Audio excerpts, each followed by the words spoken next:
Everyone, welcome to my channel. मैं महेश राय स्वागत करता हूं आपके अपने चैनल में। तो आज जो हम करने वाले हैं वो क्वेश्चन पेपर 2021 का है और प्रवक्ता का है, पीजीटी। प्रवक्ता का मतलब पीजीटी, ठीक है। पीजीटी का क्वेश्चन पेपर करने वाले हैं 2021 का, संगीत गायन विषय का, ठीक है। तो चलिए स्टार्ट करते हैं। और इससे पहले मैं आपको एक चीज और बता दूं, अगर आपने अभी तक वो नहीं देखा है तो आपको बता दूं कि नेट के लिए, नेट और जेआरएफ पे कट ऑफ पे मैंने एक वीडियो बनाई है, ठीक है। कितनी कट ऑफ जाएगी उस पे बनाई है और बहुत अच्छी तरीके से वो मैंने कट ऑफ बनाया है। 2019 में 2 एग्ज़ाम हुए थे, 2020 में 1 एग्ज़ाम हुआ, फिर 2021 में 2 एग्ज़ाम हुए, अब 2022 में हुए 2 एग्ज़ाम। तो इन सबको देखते हुए, इन सारे क्वेश्चन पेपर को देखते हुए 2023 में जो अभी एग्जाम हुआ है उसका कट ऑफ मैंने बताया है। सभी का कट ऑफ मैंने लिख के उसमें बताया, तो वो आप जरूर देखना। लास्ट वीडियो वही थी, अभी आप जाके देखो उसको, ठीक है। तो चलिए स्टार्ट करते हैं। देखिए, पहला प्रश्न है, भरतनाट्यम नृत्य का आरंभ किसने किया, किससे किया जाता है? जैथी स्वरम, अला रिपु, शब्दम, वर्णम।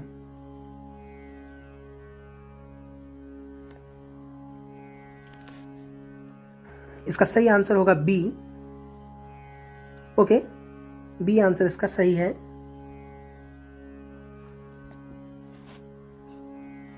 भरतनाट्यम भारतीय शास्त्रीय नृत्य की एक प्रमुख शैली है। इस नृत्य को चधिर अट्टम भी कहते हैं, ठीक है। इसका आरंभ अलारिपु से किया जाता है। अलारिपु इस अंश में कविता लॉल्टू कुट्टू रहती है। इसी के छंद में आवर्ती होती है। दृश्य या मिश्र छंद तथा करताल और मृदंग के साथ यह अंश अनुष्ठित होता है। इसे नित्यानुष्ठान की भूमिका कहा जाता है। इसके बाद जाति स्वरम, शब्दम, वर्णम, पदम और तिलाना है, ठीक है। चलिए आगे चलते हैं।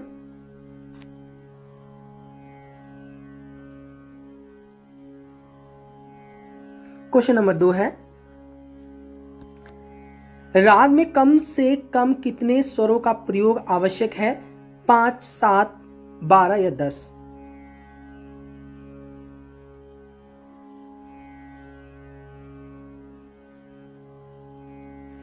The use of how many minimum swaram are estimable in our rags? सही आंसर है इसका ए, 5। राग में कम से कम 5 स्वरों का प्रयोग आवश्यक है तथा अधिक से अधिक 7 स्वरों का प्रयोग किया जाता है। भारतीय संगीत में मुख्य 7 स्वर होते हैं, सा रे गा मा पा धा नी। चलिए क्वेश्चन नंबर 3।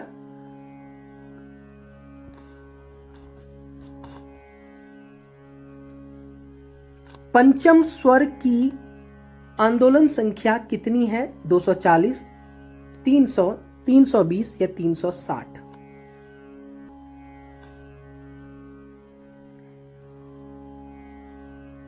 इसका सही आंसर होगा डी, 360। पंचम स्वर की आंदोलन संख्या 360 होती है। षड्ज की आंदोलन संख्या 240 है। इसी को आधार मानकर अन्य स्वरों की आंदोलन संख्या निकाली जाती है। जैसे षड्ज 240, ऋषभ 270, गंधार 300, मध्यम 320, पंचम 360, धैवत 405 और निषाद 450 है। ओके, और ये जो क्वेश्चन पेपर है यूपी पीजीटी है, ठीक है, यूपी पीजीटी का है। चलिए आगे चलते हैं। क्वेश्चन नंबर 4, राग गुजरी का वादी संवादी स्वर है ग धा रे म ध ग गनी।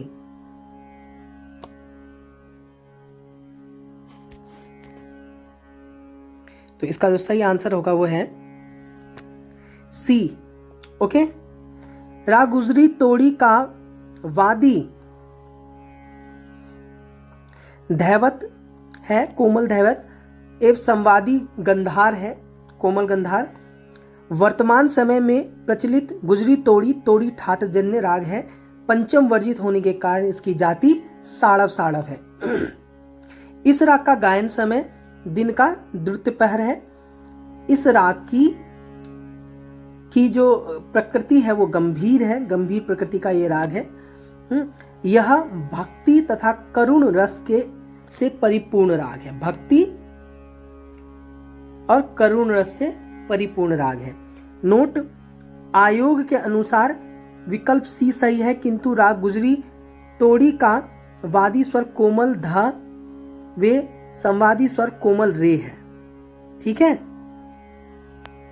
नोट में ये अलग से दिया गया है। चलिए आगे चलते हैं।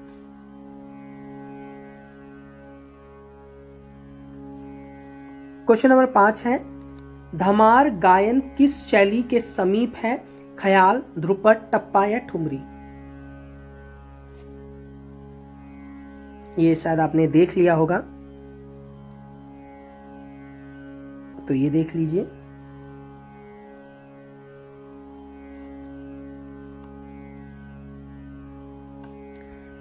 बी आंसर इसका सही होगा। धमार गायन ध्रुपद शैली के समीप है।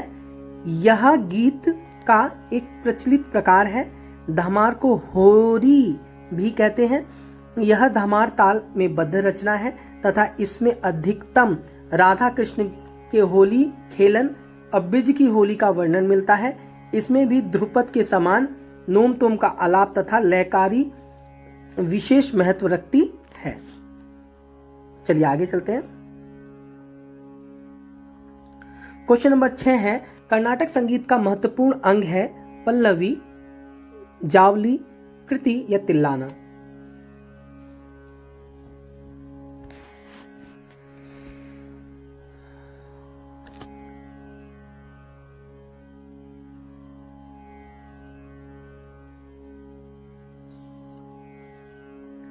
इसका सही आंसर है सी, कृति। ठीक है, मुझे लगता है इसे थोड़ा सा मुझे जूम करना पड़ेगा। तो कर्नाटक संगीत गायन शैली के प्रमुख रूप से वर्णन के 3 मुख्य भाग पल्लवी, अनुपल्लवी तथा मुख्य श्रव होते हैं। इसकी तुलना उत्तर शैली के ठुमरी के साथ की जा सकती है। जावली एक प्रेम प्रधान गीत शैली है। भरतनाट्यम के साथ इसे विशेष रूप से गाया जाता है। कृति अथवा कीर्तनम कर्नाटक संगीत की तेलुगु, तमिल तथा संस्कृत भाषा गाई जाने वाली उत्कृष्ट एवं लोकप्रिय रचना है। उत्तरी भारत में प्रचलित तराना के समान ही कर्नाटक संगीत में तिल्लाना होता है। ओके,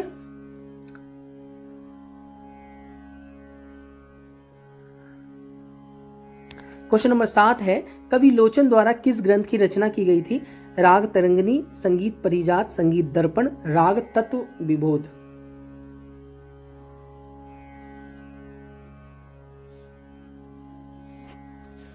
अगर आप टेलीग्राम से नहीं जुड़े हैं तो टेलीग्राम से जुड़ सकते हैं। डिस्क्रिप्शन में मैंने उसका लिंक दे रखा है। तो इसका जो सही आंसर है वो है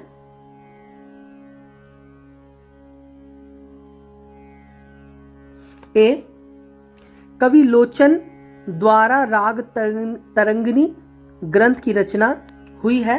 राग तरंगिणी कुछ विद्वान इसे 12वीं शताब्दी का ग्रंथ मानते हैं और कुछ 14वीं शताब्दी का। इसके लेखक लोचन हैं और ये लोचन जहाँ का मैं निवासी हूँ वहीं के लोचन जी निवासी हैं, या ऐसे नहीं, ऐसे बोलो कि जहाँ के लोचन जी निवासी हैं वहीं का मैं निवासी हूँ, मिथिला। ठीक है, मैं मिथिला का निवासी हूँ और वहीं के लोचन जी भी निवासी हैं। तो चलिए आगे चलते हैं।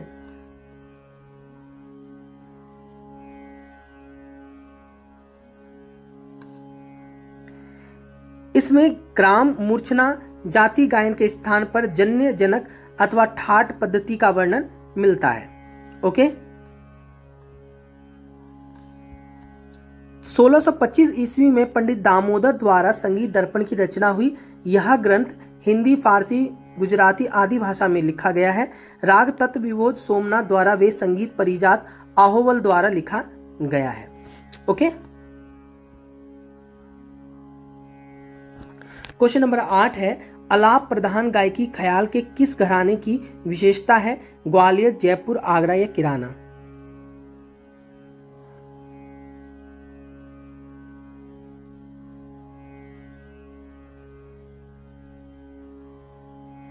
तो इसका जो सही आंसर होगा वो होगा डी, किराना।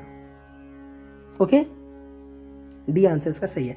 आलाप प्रधान गायकी ख्याल के किराना घराने की विशेषता है और किराना घराने में अधिक ऊंचे सुर से अति विलंबित लय में गाने की परंपरा है। इसमें लय की अपेक्षा स्वर पर अधिक बल दिया जाता है और विलंबित ख्याल अधिकतर एक ताल में गाए जाते हैं। इसे घराने में ठुमरी गायकी का विशेष स्थान है। चलिए आगे चलते हैं। क्वेश्चन नंबर 9,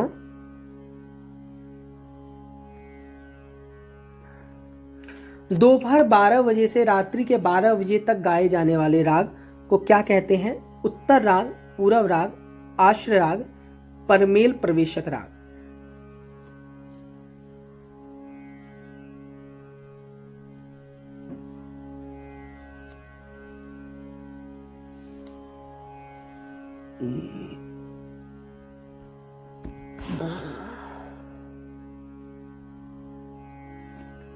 तो इसका जो सही आंसर है वो है बी, पूर्व राग।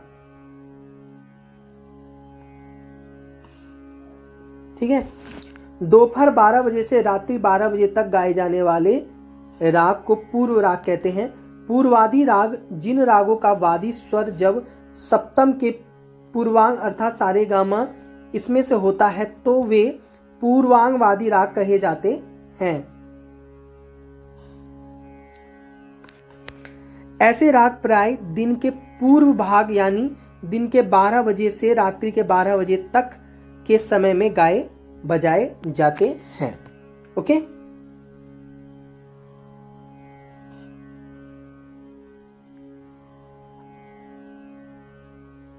क्वेश्चन नंबर 4 है, क्वेश्चन नंबर 10 है, हनुमत मत के 6 राग में से एक राग कौन सा है? मेघ, नट नारायण, भैरवी या बसंत? ऐसे प्रश्न आने के ज्यादा चांसेस होंगे इस बार टीजीटी में भी। ठीक है, पीजीटी में तो होंगे ही, टीजीटी में भी होंगे। ओके। देखिए इसका सही आंसर होगा आपका, इसका सही आंसर ए है। हनुमत मत के 6 राग में से एक राग मेघ है। ठीक है, इसके 6 राग भरत मत के समान थे। प्रत्येक में 5-5 रागनियां और 3-3 पुत्र माने गए जो भरत से भिन्न थे। ठीक है।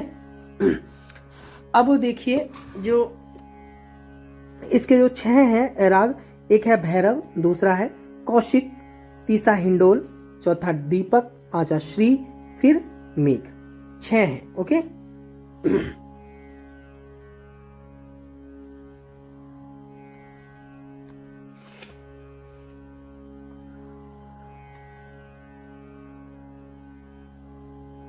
चलिए आगे चलते हैं।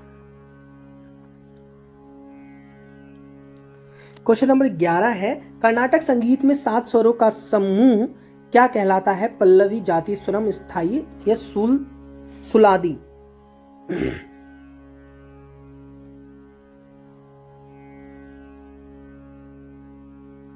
सही आंसर सी होगा, स्थायी कहलाता है। ओके। कर्नाटक संगीत में 7 स्वरों का समूह स्थायी कहलाता है। स्थायी का अर्थ है छोटे छोटे स्वर समुदाय। प्राचीन ग्रंथकार इसी को स्थायी स्वर कहते हैं। इसी को है ये, ठीक है, इसी को स्थायी स्वर कहते हैं। संगीत रत्नाकर में स्थायी स्वर का सामान्य अर्थ संगीत प्रधान शब्द बंध या राग श्राव्य स्थायी का उल्लेख है। कर्नाटक संगीत में 7 स्वरों कर्नाटक संगीत में 7 तालों के समूह को सुलादी कहते हैं, ये भी याद रखना, ठीक है। कर्नाटक संगीत में 7 ताल जो होते हैं उसे सुलादी कहा जाता है।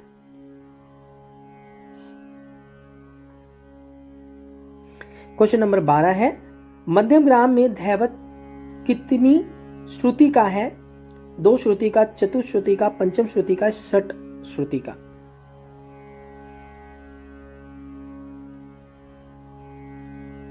हाउ मैनी धेवत्स shruti are the in madhyam grams?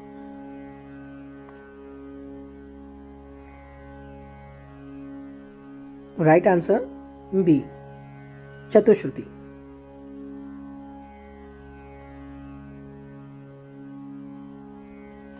मध्यम ग्राम में धैवत 4 श्रुतियों का होता है।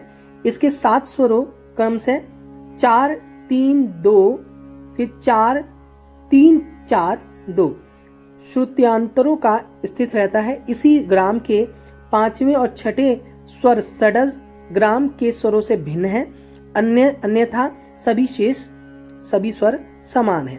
दूसरे शब्दों में प की 3 और ध की 4 श्रुतियां हो जाती है। बस यही है, प की 3 श्रुति हो जाती है, ध की 4 श्रुति हो जाती है, बाकी इसमें कुछ दिखने वाला नहीं है। अंत अब मध्यम ग्राम के 7 स्वरों को जो क्रम से है वो है 432 ऐसे नहीं बोल सकते, 4 3 2 4 3 4 2 श्रुतियों की दूरी पर स्थापित हो गए।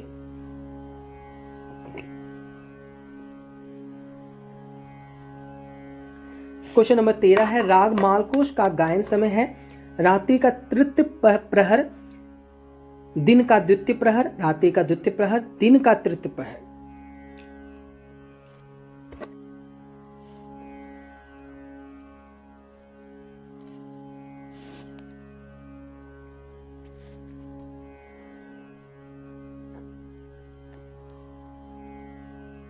इसका सही आंसर होगा A. Okay, A is right answer. राग मालकोश का गायन समय रात्रि का तृतीय प्रहर है।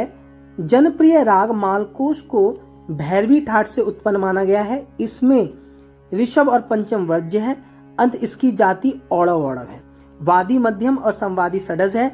इसमें गंधार धैवत और निषाद तीनों स्वरों तीनों का कोमल लगते हैं। इसी राग में अगर नी को शुद्ध कर दिया जाए तो यह राग चंद्रकोश हो जाएगा। ओके, चलिए आगे चलते हैं। क्वेश्चन नंबर 14 है, अलापिनी नाम किसका है? राग, श्रुति, जाति या ताल?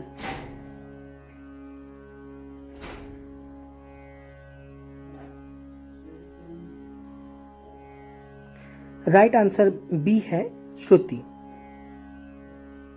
अलापनी नाम किसका है? तो श्रुति का ही है, आपको अच्छे से पता है।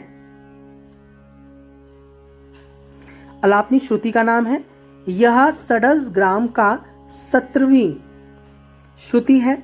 वह नाद जिसे हम स्पष्ट रूप से सुन सके वो श्रुति कहलाता है। वह नाद जिसे हम स्पष्ट रूप से सुन सके वो श्रुति कहलाता है। समझ सके तथा किन्हीं 2 नादों के बीच का अंतर बता सके उस श्रुति कहलाता है। ठीक है, कितनी अच्छी डेफिनेशन है, याद कर लो इसे। वह नाद जिसे हम स्पष्ट रूप से सुन सके, समझ सके तथा किन्हीं 2 नादों के बीच का अंतर बता सके श्रुति कहलाता है। 22 श्रुतियां हैं जिनके नाम है तीव्रा, कुमुदती, मंदा, छंदोवती, दयावती, रजनी, रक्तिका, रौद्री, क्रोधा, वर्जिका, प्रशानी, प्रीति, मार्जनी, क्षिति, रक्ता, संदीपनी, अलापनी, मंदती, रोहिणी, रम्या, उग्र, शोभनी। ठीक है, तो ये है 22 के 22 श्रुतियां। चलिए आगे चलते हैं। क्वेश्चन नंबर 15 है, बोल बाट की ठुमरी किस ताल में गाई जाती है? दादरा, एक ताल, कहरवा या दीपचंदी।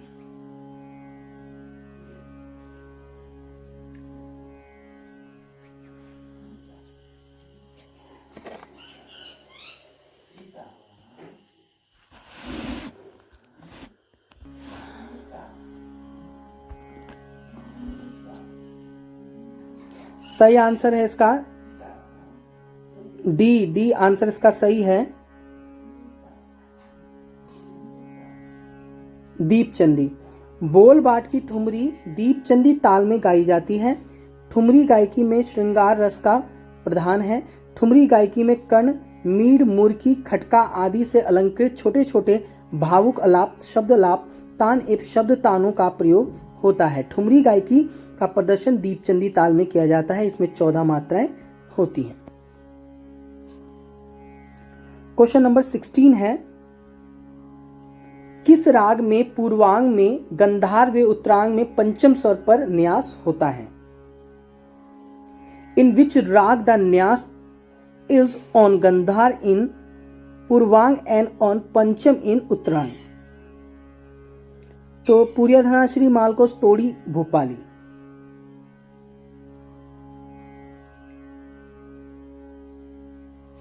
राइट आंसर है ए, पूर्या धनाश्री। पूर्या धनाश्री राग के पूर्वांग में गंधार, उत्तरांग में पंचम पर न्यास होता है। पूर्या धनाश्री राग में पूर्वी ठाट जन्य राग माना गया है। इसमें ऋषभ, धैवत, कोमल तथा तीव्र मध्यम प्रयोग किया जाता है। जाति संपूर्ण संपूर्ण वक्र है। ओके, चलिए आगे चलते हैं क्वेश्चन नंबर 17 पे। क्वेश्चन नंबर 17, हिंदुस्तानी संगीत में किस राग को अमर राग कहा गया है? मालकोस, पूर्वी, मधुवंती या केदार? बहुत अच्छा प्रश्न है और इंपॉर्टेंट भी कुछ ज्यादा है, ये वेरी वेरी इंपॉर्टेंट है। विच राग्स इज नोन एज अमर राग इन हिंदुस्तानी music? Is right answer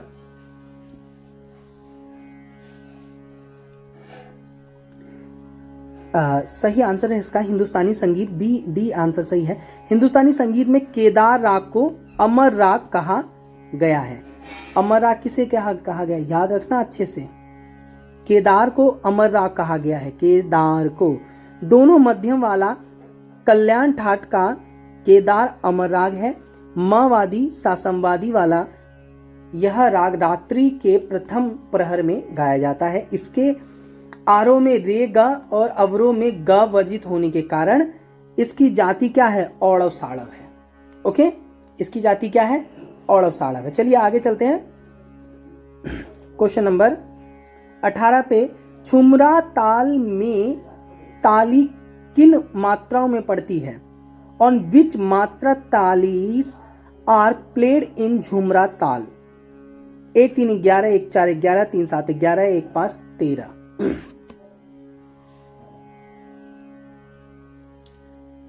Jhumra ताल को अच्छे से याद कर लेना, क्योंकि इसमें से बहुत ज्यादा प्रश्न बनते हैं हर एग्जाम में, चाहे वो यूपी टीजीटी का हो, पीजीटी का हो, ठीक है, या आपका केवी का हो, या एनवीएस का हो, या डी ट्रिपल एस बी का हो, बहुत ज्यादा बनते हैं। तो अच्छे से झुमरा ताल को करना आप। नेट हो, ठीक है, इसमें भी बहुत बनते हैं।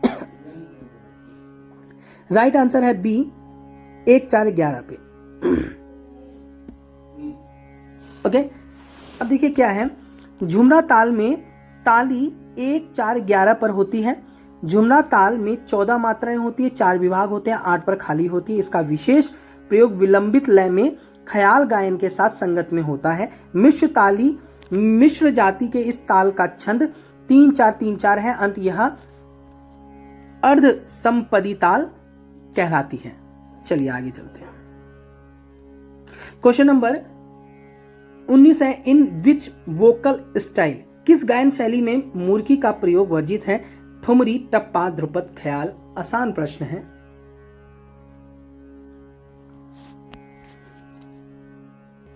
इसका सही आंसर है सी। ओके, सही आंसर इसका सी है, ध्रुपद। ध्रुपद गायन शैली में मुर्की का प्रयोग वर्जित है। ध्रुपद गंभीर प्रकृति का गीत है। इसे गाने में कंठ और फेफड़े पर बल पड़ता है, इसलिए इसे मर्दाना गीत कहते हैं। ध्रुपद में सर्वप्रथम न्यूनतम का विस्तार आलाप करते हैं। ध्रुपद में खटके अथवा तान के समान चपल स्वरों समूह नहीं दिखाए जाते, बल्कि मीड़ और गमक का प्रयोग अधिक किया जाता है। तो ये है क्वेश्चन नंबर 20 है आबुल बोल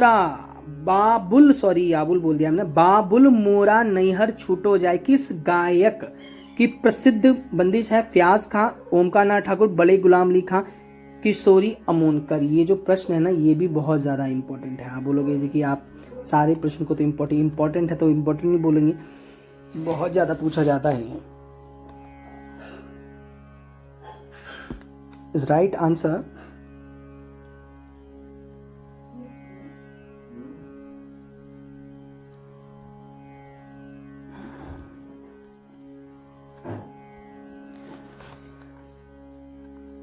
इसमें से बाबुल मोरा नैहर छूटो जाए नवाब वाजिद अली शाह की प्रसिद्ध बंदिश है। ठीक है, तो इनमें से कोई नहीं है। संगीत की विधा ठुमरी के जन्मदाता कहे जाने वाले अवध के नवाब वाजिद अली शाह ने ठुमरी के साथ एक और प्रयोग किया। इस प्रयोग ठुमरी को कथक नृत्य के साथ गाया जाता था और गाया जाता है भी। इन्होंने कई बेहतरीन ठुमरियां रची। कहा जाता है कि जब अंग्रेज ने अवध पर कब्जा कर लिया और नवाब वाजिद अली शाह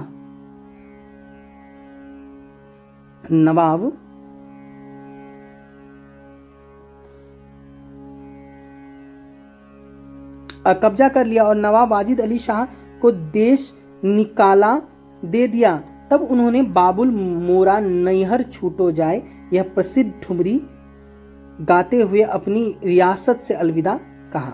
इस गीत को भीमसेन जोशी जी ने भी बहुत गाया। फिल्म स्ट्रीट सिंगर 1939 में इसे के.एल. सहगल जी ने गाया था। यह भैरवी राग में गाया गया है। ठीक है, आयोग के अनुसार सी सही है और आयोग ने इसे क्या माना है? सी इसका आंसर सही माना है। सी कौन है? बड़े गुलाम अली खां।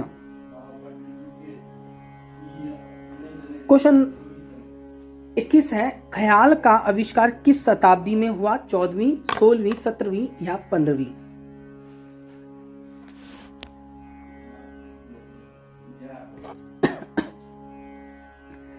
इज राइट आंसर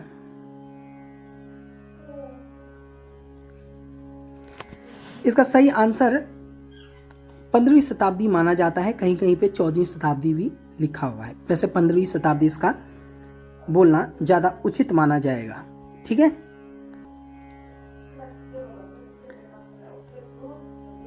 तो देखिए ख्याल गायकी की कल्पना प्रधान शैली है।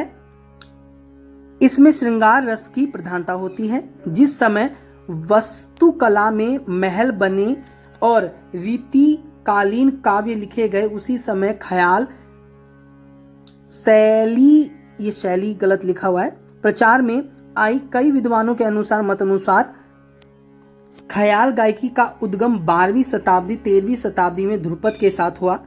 इस शैली को खोजने वे अपनाने वाले पहले कलाकार हजरत अमीर खुसरो हुए। हजरत अमीर खुसरो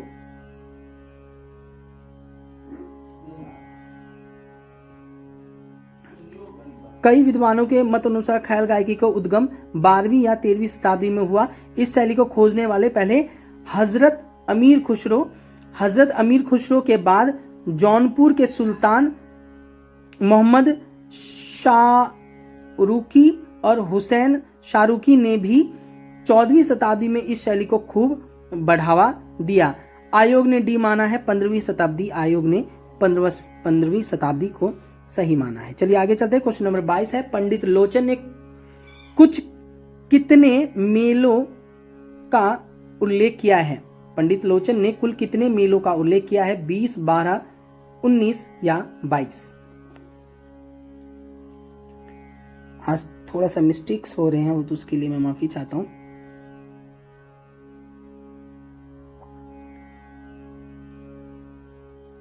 देखिए इसका सही आंसर होगा बी।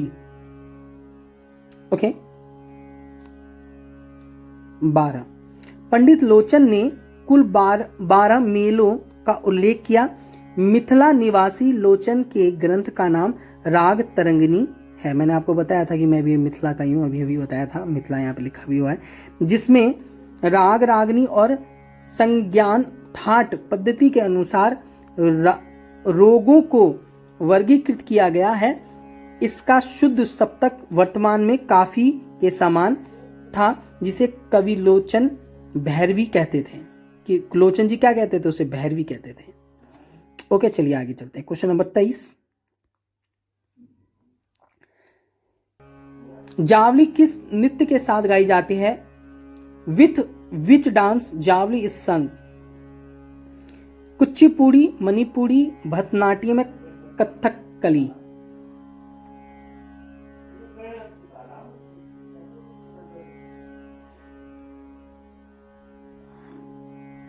सही आंसर इसका सी होगा।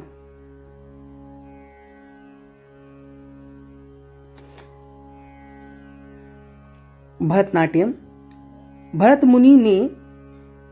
मुनि के नाट्य शास्त्र 200 ईस्वी पूर्व से 200 ईस्वी के साथ प्रारंभ हुई।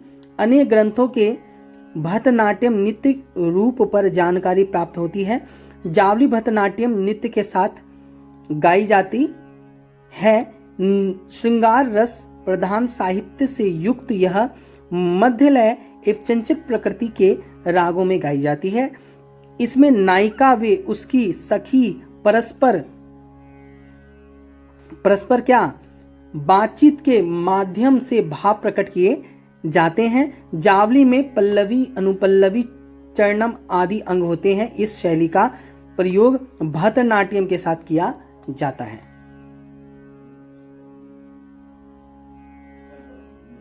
क्वेश्चन नंबर 24, वीणा के तार पर श्रीनिवास के स्वर स्थान में कोमल ऋषभ की आंदोलन संख्या कितनी है?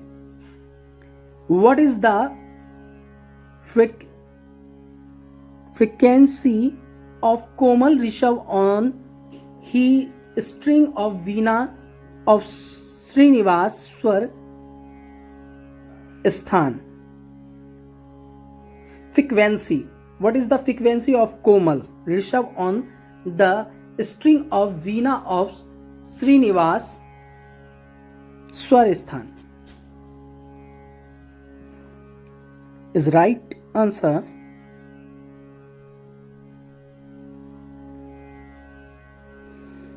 डी सही आंसर है इसका।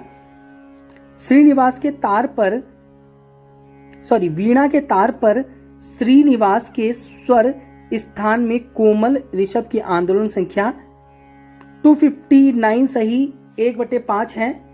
कोमल रे की स्थापना सा और रे के बीच के भाग को, जिसकी लंबाई 4 इंच है, 3 भागों में विभक्त किया।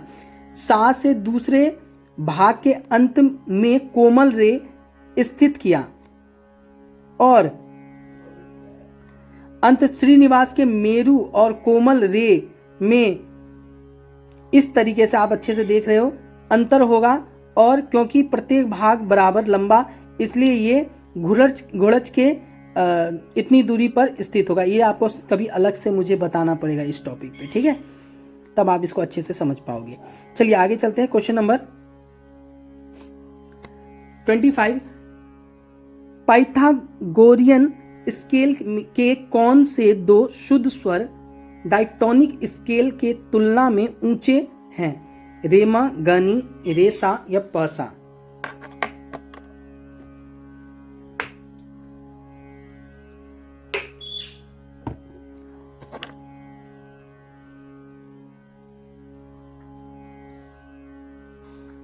बी आंसर इसका सही है। पाइथागोरियन स्केल के ग, नी 2 शुद्ध स्वर डायटोनिक स्केल की तुलना में ऊंचे हैं। ग्रीस के पाइथागोरियस नामक विद्वान ने सापा और सा संवाद के आधार पर एक स्वर सप्तक की रचना की और उसका नाम अपने नाम पर रखा। इसको उन्होंने लॉ ऑफ फिफ्थ 2:3 और लॉ ऑफ ऑक्टिव 1:2 कहा। क्वेश्चन नंबर 26 है, मतंग ने अपने रागों का कितनी गीतियों के अंतर्गत विभाजन किया है? 5, 7, 10, 9।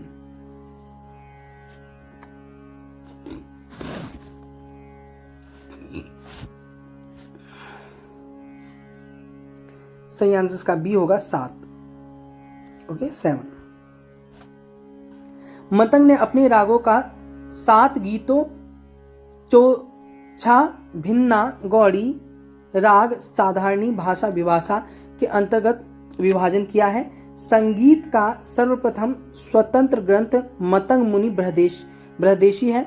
देशी रागों का वर्णन स्वरों के संक्षिप्त नाम से सारेगामा पाधानी व वीणा पर पदों का विवरण मतंग ने ही सर्वप्रथम दिया है।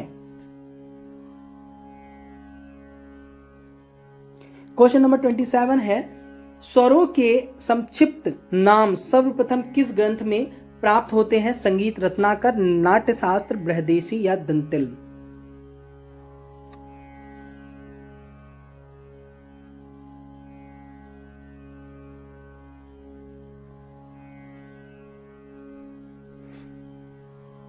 सही आंसर सी है, बृहदेशी। ओके,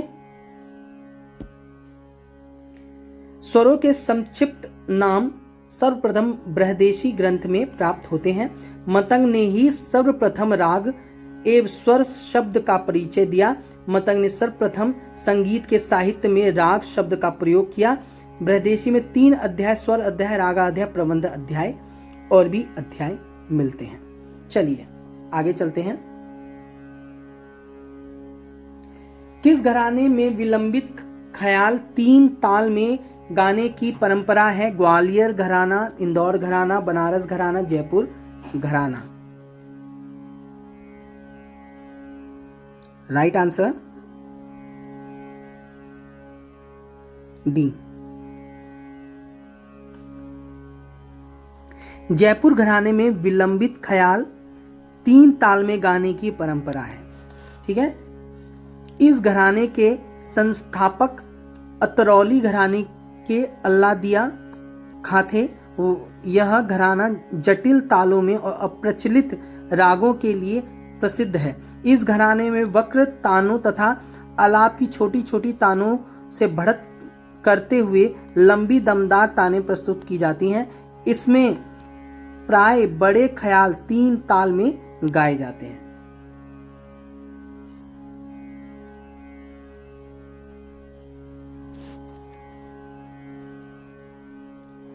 क्वेश्चन नंबर 29 है, श्री मल्लक्ष्य संगीतम किसका ग्रंथ है? ओमकारनाथ ठाकुर, अहोबल, नन्यदेव या विष्णु नारायण भातखंडे?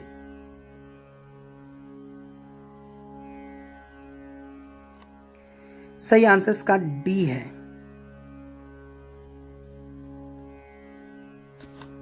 श्री मल्ल लक्ष्य संगीत ग्रंथ विष्णु नारायण भातखंडे जी का है। इसके द्वारा रचित मुख्य पुस्तकों की सूची इस प्रकार है: हिंदुस्तानी संगीत पद्धति क्रमिक पुस्तक मलिका 6 भागों में, भातखंडे संगीत शास्त्र 4 भागों में, अभिनव राग मंजरी, लक्ष्य संगीत स्वर मालिका आदि इसकी पहली पुस्तक स्वर मालिका थी। भातखंडे जी ने 200 राग तैयार किए। उनके पुस्तकों को राग का खजाना भी कहा जाता है। संगीत पर उन्होंने पहली आधुनिक टीका लिखी।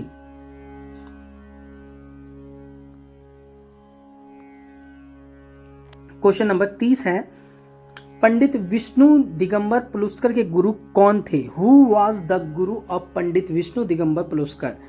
मौला बख्श, विनायक राव पटवर्धन, बालकृष्ण बुआ इचल करजीकर, मल्लिका अर्जुन मसूर?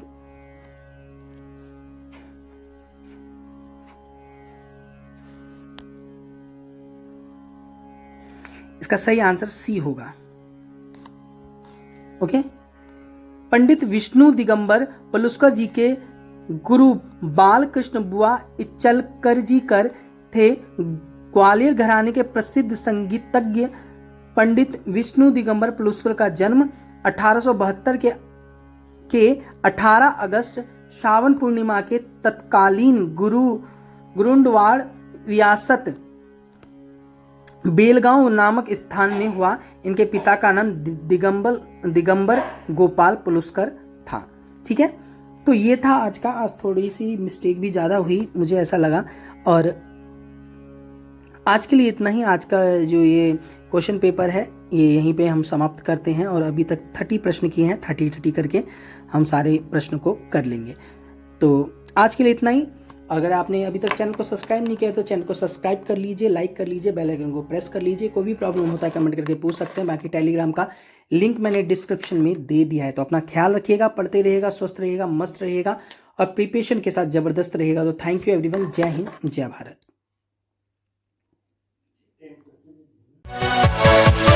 Yeah.